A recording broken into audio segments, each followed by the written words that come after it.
Hi guys, this is Fallon and I am the Yarn Whisperer, and I'm here today to show you this handbag that I made out of grocery bags. And I think recycling is a very important thing to be a part of, and I wanted to show you how I did this today. I'm going to go over the pattern, but before I get started on going over the pattern, I'm going to go over with you the method of making Plarn plastic yarn out of grocery bags. So I have some extra bags next to me here, and these are yellow ones. And the thing that I want you to notice first off is this bottom seam. You want to identify the bottom seam, and you'll feel in on each side, and they go into the bag. So you can stick your hand in there, and you'll identify that seam and lay it flat. And the flatter that you can make this lay, the easier it's going to be to cut. And so then when you get to the handle also will lay flat if you'll hold it properly. And you'll want to pull and stretch this out. And you'll see where I've stuck my finger in there, and I'm going to keep sliding this across. This camera setup today is a little crazy, but bear with me and you'll be able to see it. So we're going to spread the bag out. Again, stick our hand in on the other side, straighten out the handle, which is what I'm doing right now, and I'm sorry for the crinkly sounds. We want to spread this as flat as we can, and this is where my camera is going to shake really bad.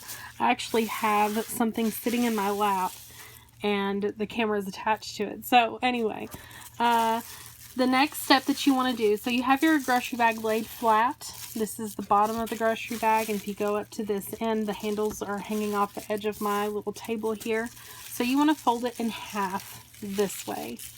So there's the bottom seam folded completely in half. And when we fold it in half this first time, we're going to go ahead and smooth that out really flat. And you'll see, lift up on it just a little, how flat I've been able to smooth it out. It takes a minute, but it's going to save you a lot in the long run. We're going to take it again and fold it in half one more time. So now you've got one long skinny piece of a grocery bag folded in half. And this is where we get our scissors. And I've laid scissors right here beside me. Okay, this is where we get our scissors. We want to take this seam right here completely off. So I like to go over just a little, make sure that I get the whole seam just in case it didn't fold perfectly when I was folding it. I'm going to set that to the side. We'll pull it up here to the handles, and you'll see all these little floppy bits. That's where it was connected to the bag dispenser at the grocery store. We're going to get underneath that so that we cut all the handles off and cut it in a straight line. And what we're left with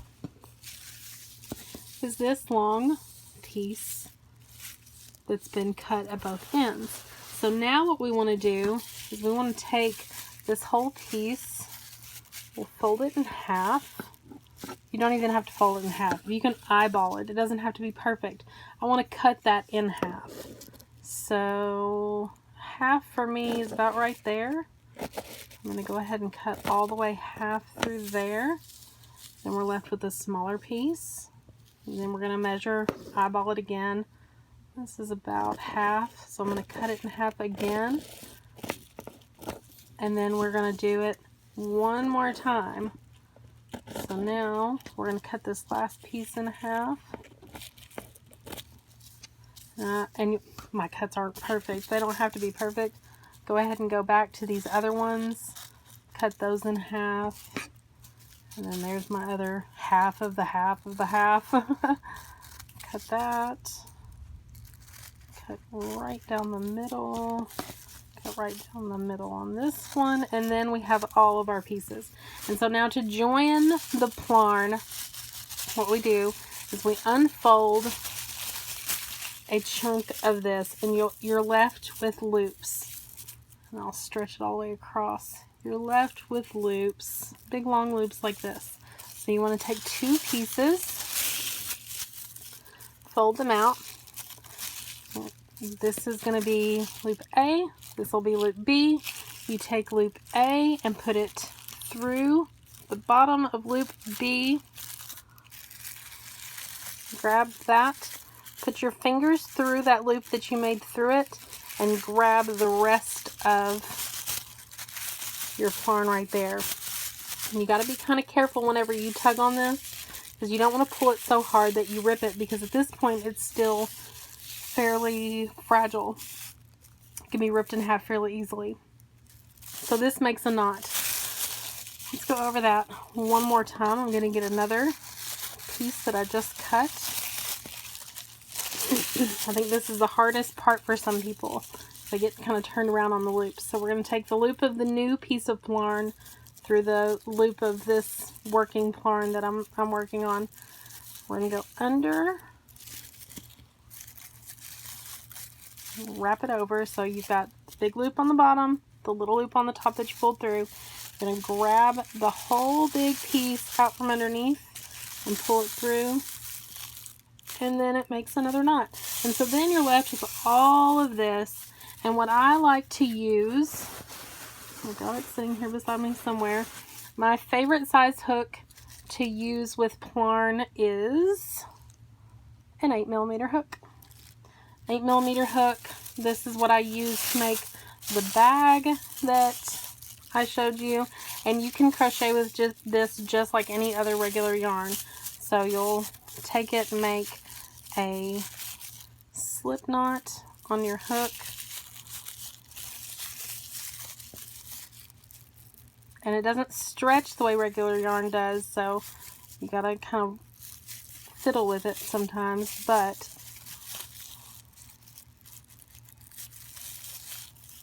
you'll see that I'm able to make, see how many chains I get out of one.